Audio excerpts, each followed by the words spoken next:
bili tayo sa tindahan.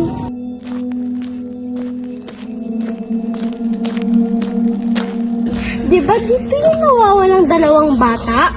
Ipabayaan mo na yun, matagal na yun.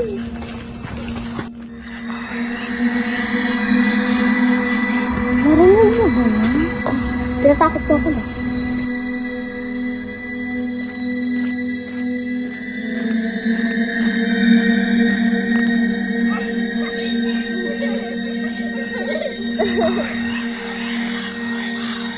Ba, ikaw ba tumutawag sa akin?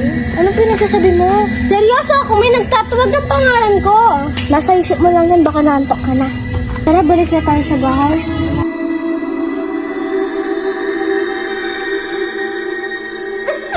Sino yung maiyak ko, no? Ano magkasadya?